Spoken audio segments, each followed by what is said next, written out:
Realmente se refería a Jesús que nuestra fe debe ser del tamaño de una mostaza. Más o menos es el tamaño, yo creo que no lo alcanzan a ver. Nuestra fe se debe quedar así, debe ser del tamaño de un grano de mostaza. ¿O a qué se refería Jesús realmente? Veamos otro acontecimiento que se encuentra en Lucas 17, 5, 6.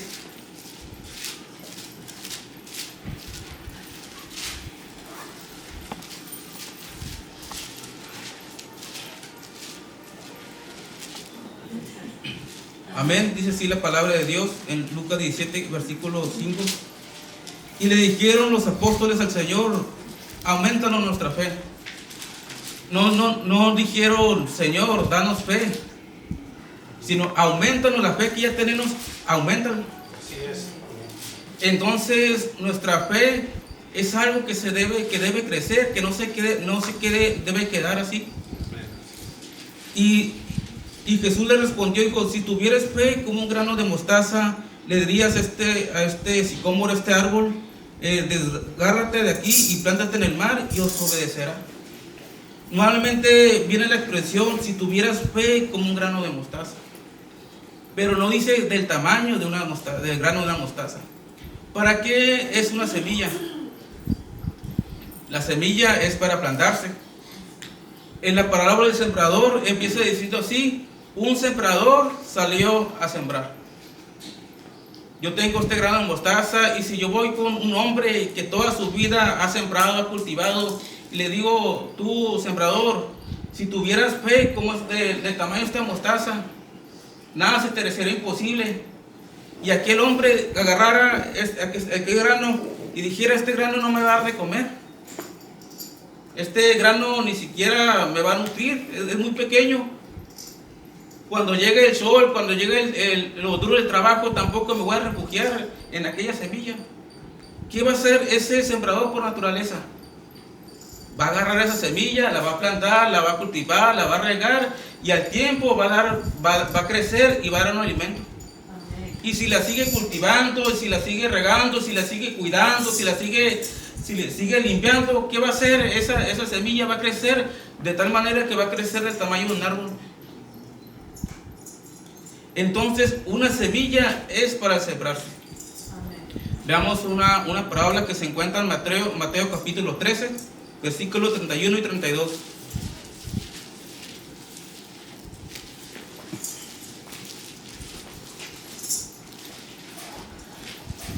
Amén. Dice así la palabra de Dios: otra parábola les propuso diciendo: el reino de los cielos es semejante al grano de mostaza, que tomándolo alguno, ¿qué hizo? La sembró en el campo, el cual a la verdad es la más pequeña de todas las simientes, mas cuando ha crecido es la mayor de todas las hortalizas, y se hace un árbol, de tal manera que vienen las aves del cielo y hacen nidos en su rama. Veamos que Jesús nuevamente trae la comparación del grano de mostaza. ¿Y cuál es la recomendación que dice que hay que hacer con ese grano? Hay que sembrarlo. Ese grano va a crecer y va a alimentar a muchas personas, y al final va a ser un árbol grande que aún las aves del cielo van a encontrar refugio en aquel árbol que un día fue esto, que no se quedó de este tamaño, sino que fue plantado y creció. Amén. Una interpretación incorrecta que le hemos dado a este pasaje, este versículo, que si fuera nuestra fe como del tamaño de una mostaza, íbamos a pedir cualquier cosa si nos iba a dar, como si fuera algo instantáneo, como si fuera una varita mágica, que yo tengo fe como un grano de mostaza, pido algo y se me concede, pido un carro, pido una casa, pido que se me sane cualquier enfermedad y se me concede al instante. ¿Qué es la fe? Hemos aprendido que la fe es la demostración de las cosas que no se ven, la sustancia de las cosas que se esperan. Investigando un poco acerca del grano de mostaza, si no se refiere al tamaño, ¿a qué se refiere cuando Jesús dice que nuestra fe debe ser como un grano de mostaza? Investigando a qué se refería o las cualidades de un grano de mostaza, se encontró lo siguiente: la semilla de mostaza es una de las semillas más resistentes que existe. Soporta el calor, soporta las sequías, soporta las heladas. Frente al fuego o al ser pisada, no se rompe ni se quiebra. Crece en casi todos los tipos de tierra. Soporta las pisadas, soporta el fuego y no se rompe ni se quiebra. En este acontecimiento de cuando no pudieron sanar a aquel muchacho, Jesús al final le dice, este género no sana sino con ayuno y oración. Compara nuestra fe, relaciona nuestra fe directamente con la oración y el ayuno. Porque la fe consiste en una vida continua de oración constante. Aún en el Salmo 1, versículo 3, cuando dice que y será como un árbol plantado junto a arroyos de agua, y que dice, da su fruto a su tiempo. No es algo instantáneo. A su tiempo va a dar un fruto. Veamos en Salmos capítulo 92.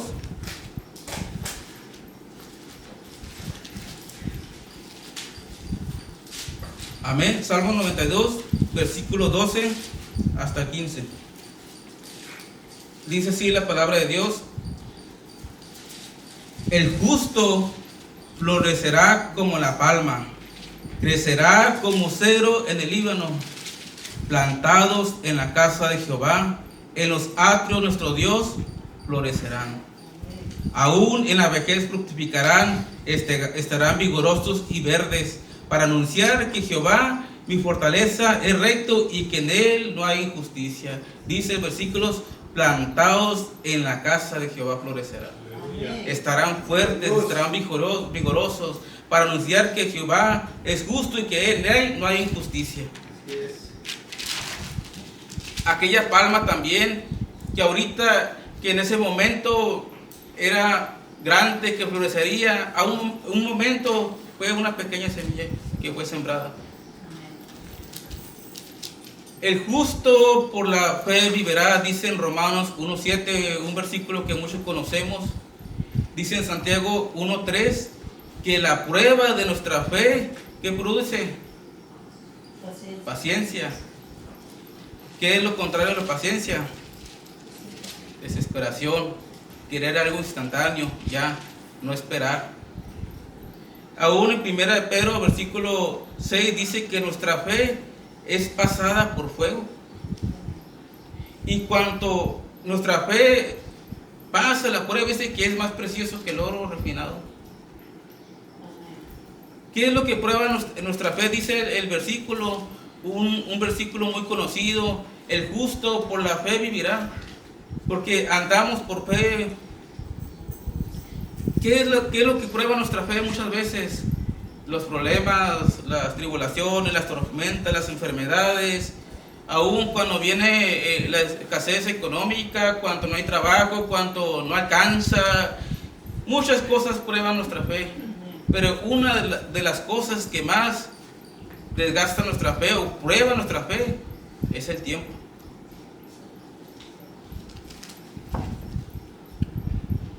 Vamos a ver un versículo que se encuentra en Lucas capítulo 18.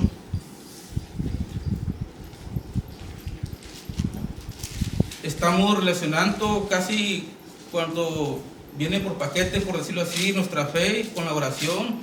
Y no solo una oración, sino una oración continua, una oración que no desmaya. Lucas capítulo 18. Dice así la palabra de Dios: y les propuso también una parábola sobre que es necesario orar siempre y no desmayar, diciendo: había un juez en una ciudad, el cual ni temía ni a Dios ni respetaba a hombre. Había también en aquella ciudad una viuda, el cual venía a él diciendo: hazme justicia de mi adversario. Pero él no quiso por un tiempo, mas después de esto dijo dentro de sí: aunque no temo ni a Dios ni respeto al hombre, todavía porque esta vida me es molesta, le haré justicia, porque al fin no venga y me muela. Y dijo el Señor: oíd lo que dice este juez injusto. Y Dios no hará justicia a sus escogidos que claman a él día y noche, aunque sea longánime acerca de ellos. Y termina este pasaje diciendo: os digo que los defenderá presto, pero cuando el Hijo del Hombre regresare, ¿hallará fe en la tierra? Hace una pregunta: cuando el Hijo del Hombre regresare, ¿hallará fe en la tierra? Y si vemos el contexto de esta parábola, ¿a qué se refiere? Dice que es necesario orar siempre y no desmayar. No se desliga la fe de la oración constante, es algo que viene junto. En el Hebreos 11, el capítulo de la fe, viene un sinfín de ejemplos acerca de diferentes hombres que fueron aprobados por medio de la fe. No hicieron todo lo mismo. En el caso de Abel, la fe que él sobresalió es su ofrenda. Yo imagino que un día llegó su padre y dijo: hijo, ya estás grande, te voy a dar este borrego para que tú lo cuides, para que tú lo alimentes y para que tengas un trabajo, un beneficio, un fruto. Llegó el tiempo, nació un cordero y creció al año. Ya estaba listo ese cordero para ser sacrificado, para comerse aún de su lana, obtenerse un vestido. Pero llegó el tiempo de que tomó una decisión Abel. Es cierto, voy a disfrutar de ese manjar, de este borrego, pero voy a tener más. Al tiempo, si sigo trabajando, voy a tener más borregos, voy a poder disfrutar de su carne, voy a poder cubrirme de su lana. Pero él dice que tomó lo primero y se lo ofreció a Dios. Acerca de Enoc, ¿cuál fue la fe que sobresalió de él? Que caminó con Dios. ¿Qué sobresalió de Noé? Que construyó el arca, por lo cual su familia se salvó. Si vemos las historias, si damos cuentas, no tardaron ni 1, ni 2, ni 10 años en construir ese arca, tardó alrededor de 100 años. Una fe que duró 100 años. Como que contrapone a lo que muchas veces hemos pensado de que la fe es algo instantáneo, como si fuera algo mágico, sino es algo que se trabaja con el tiempo, que con el tiempo se fortalece. Amén. ¿Qué fue lo que probó Abraham y Sara? Esperar al tiempo de cumplimiento. ¿Qué fue lo que probó la fe de Moisés? Es cuando él renunció a todo lo que tenía. Dice que escogió ser afligido con el pueblo de Dios que disfrutar de comodidades temporales de pecado. Algo temporal. Pero el que está en fe permanece. Y si hablamos de la fe, vamos a lo que más, tal vez lo primero que se nos viene a la cabeza, pues es el padre de la fe. Precisamente Abraham y precisamente de Sara. Y si queremos aprender de la fe, pues vamos con el padre de la fe. Veamos lo que dice en Romanos capítulo 4, versículo 17.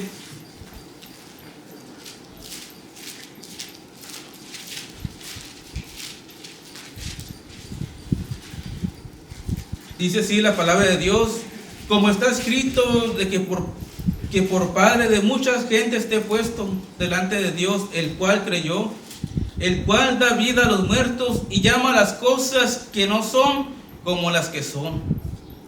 Él creyó en esperanza contra esperanza para venir a ser padre de muchas gentes, conforme a lo que había sido dicho: así será tu simiente. Y no se enflaqueció en la fe, ni consideró su cuerpo muerto de casi ya 100 años, ni la matriz muerta de Sara. Tampoco en la promesa de Dios dudó con desconfianza, antes fue esforzado en fe, dando gloria a Dios, plenamente convencido de que todo lo que había prometido era también poderoso para hacerlo cumplir. Si vemos la historia de Abraham, cuando Dios se le presentó, tenía 75 años. La Biblia textualmente dice que tenía 75 años y que Sara tenía 65 años. Cuando Dios se le presentó a Abraham, ya Sara tenía 65 años, ya su cuerpo ya había pasado la costumbre de las mujeres.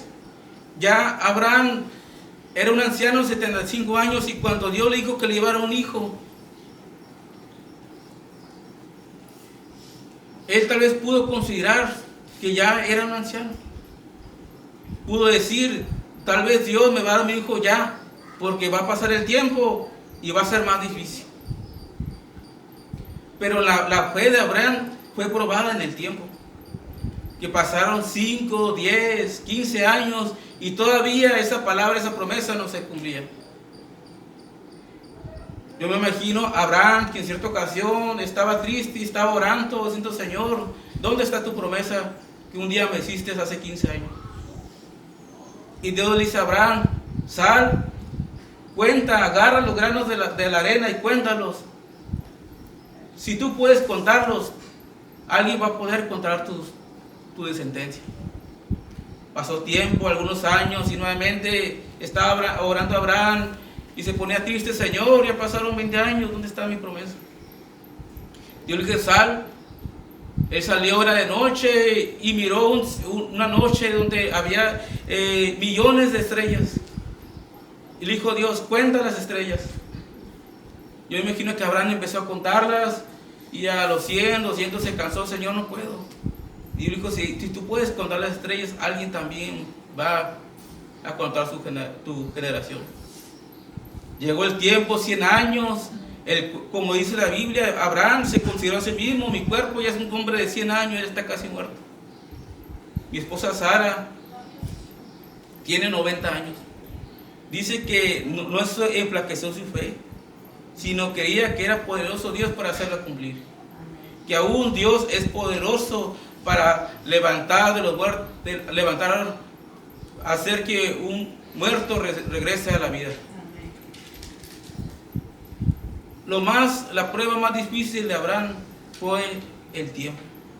Y muchas veces es el tiempo es el que mengua nuestra fe. Cuando vienen las dificultades, los problemas, cuando esa promesa no se cumple, cuando viene todo tipo, el tiempo es la que mengua nuestra fe. Y Jesús le decía, es necesario que oren siempre y no desmayen. Vamos a ver otro caso, Hechos capítulo 12. En este acontecimiento arrestan a Pedro. Él estaba predicando la palabra de Dios. Dice en el versículo 4, y habiéndolo preso, le puso en la cárcel y le entregó a 4 cuartines de soldados que le guardasen, queriendo sacarle al pueblo después de la Pascua. Así que Pedro era guardado en la cárcel y la iglesia hacía, ¿qué hacía la iglesia? Pero ¿qué tipo de oración? Sin cesar por él.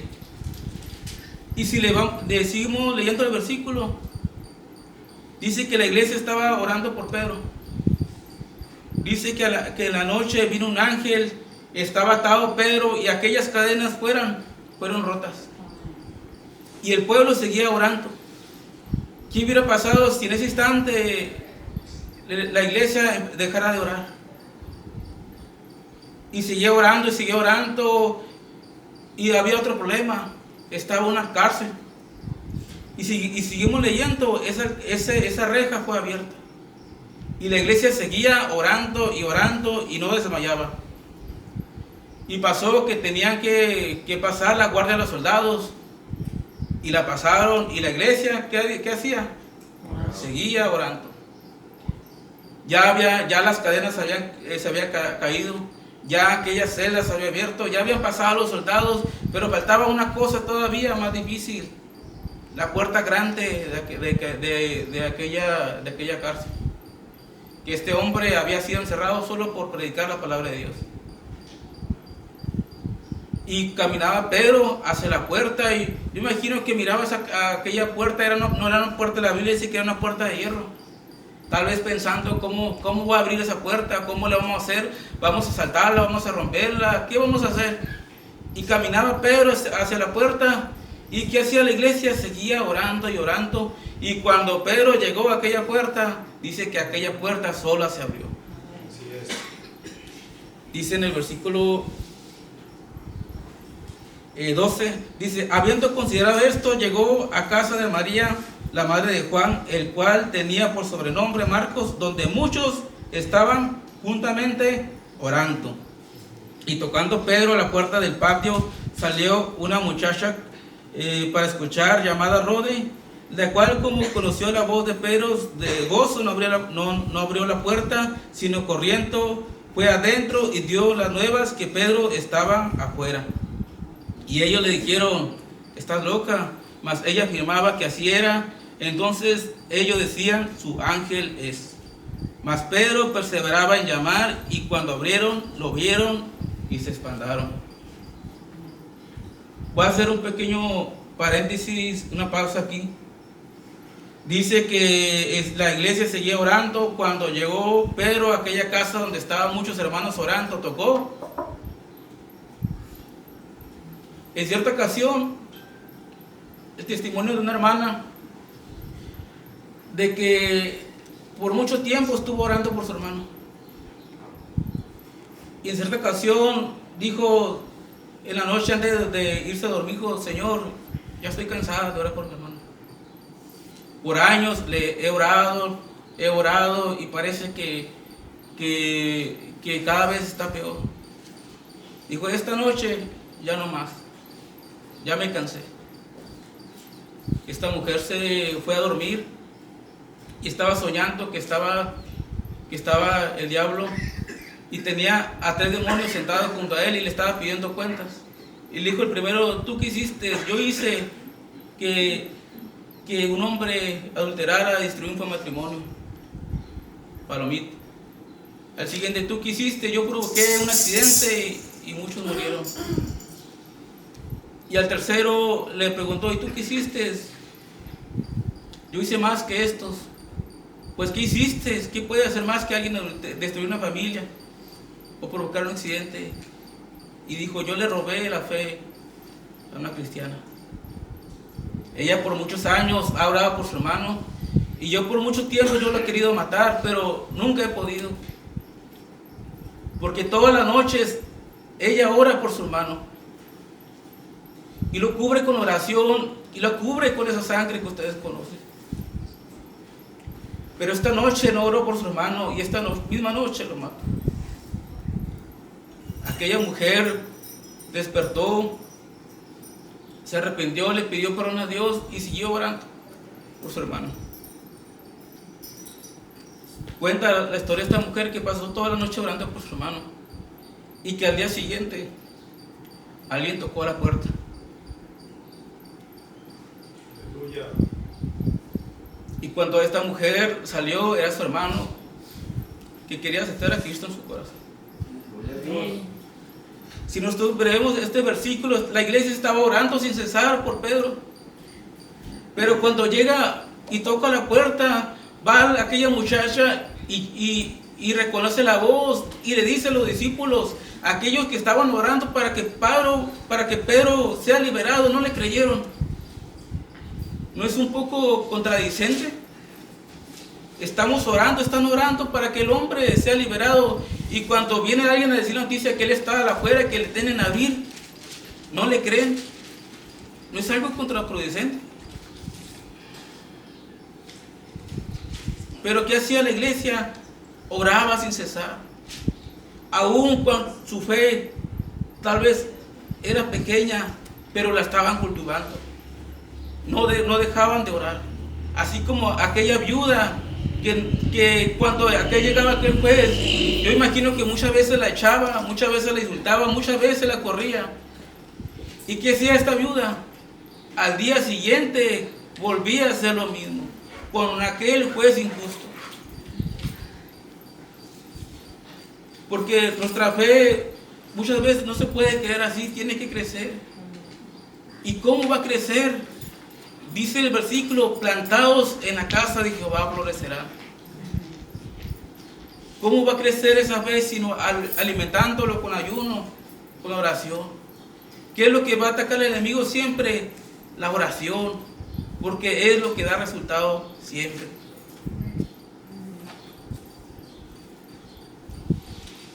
Tal vez la fe de la iglesia no era lo suficiente, pero por su existencia, por su oración, aquella petición fue contestada, aunque ellos no alcanzaron a creer. ¿Y qué pasó cuando miraron el resultado de su oración? Esa fe creció, no se quedó pequeña. ¿Alguien recuerda la predicación de nuestro hermano Jonathan? Hablaba dos cosas, dijo muchas cosas, pero recuerdo es acerca también de la semilla que se debe cultivar, que debe crecer, que debe alimentarla. Y decía que el fruto de aquel árbol, ¿para quién es?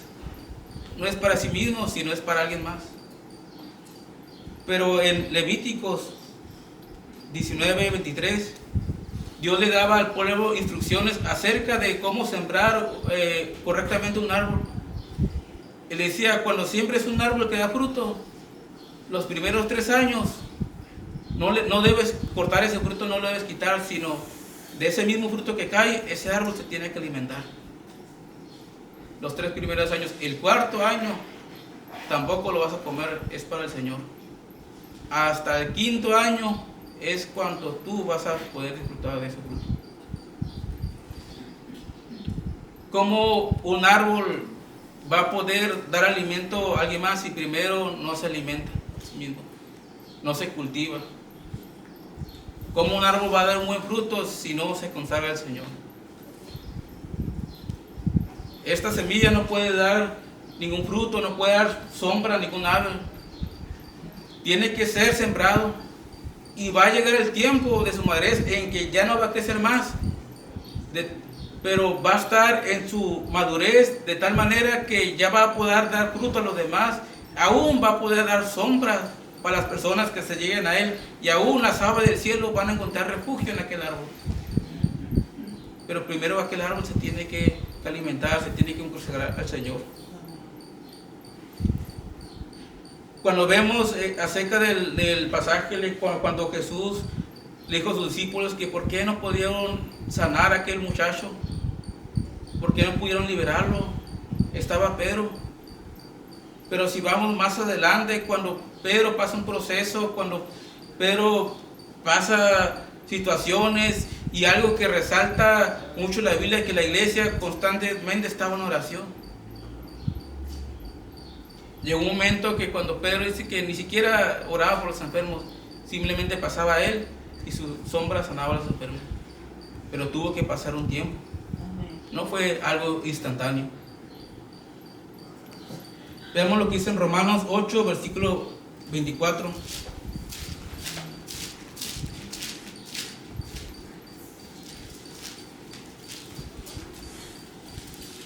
Claro está que muchas veces vamos a obtener las respuestas de nuestras oraciones rápido.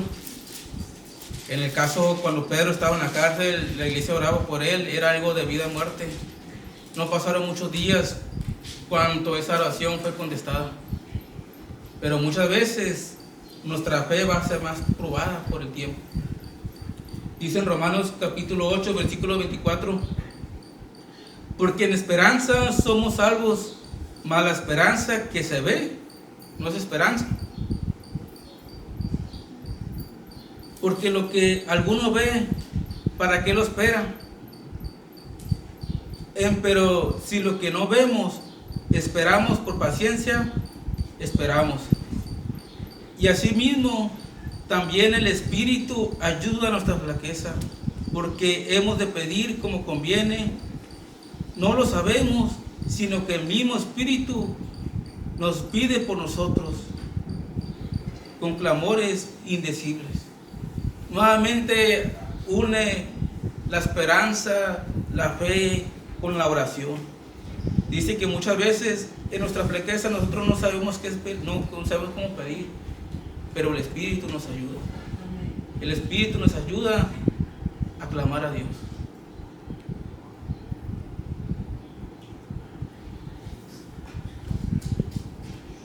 Muchas cosas prueban nuestra fe. Las dificultades, las enfermedades, las tempestades. Pero una de las cosas más fuertes es el tiempo. Como dice su palabra, dice, si aquello que vemos, dice, porque si más la esperanza que ve no es esperanza, por lo que alguno ve, ¿a qué esperarlo? Pero si lo que no vemos esperamos, por paciencia esperamos. Y toda nuestra vida va a ser probada por nuestra fe. Andamos en fe, el justo, la fe vivirá. ¿Y qué se traduce la fe? En una oración constante. Aún en Hebreos 11 dice que, pero sin fe es imposible agradar a Dios, porque es necesario que al que a Dios se llegue, crea que le hay. ¿Cómo se allega? Dice, es necesario que el que se allegue a Dios, crea que hay. ¿Cómo se llega el hombre a Dios? A través de la oración y a través de la palabra. Y no solo con eso, dice que también tiene que creer que es galardonador de los que le buscan. Que aquella oración, aunque tarde, va a tener una respuesta.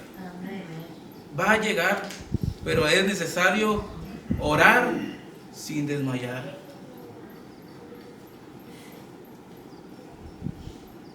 Ya quiero terminar, nomás recordar algo que nos han enseñado siempre, que nuestra fe viene con las obras. Dice Pablo, si tú dices, tienes fe, pero no tienes obras, muéstrame tu fe sin obras y yo te mostraré mi fe por las obras. Amén. Vamos a ponernos de pie.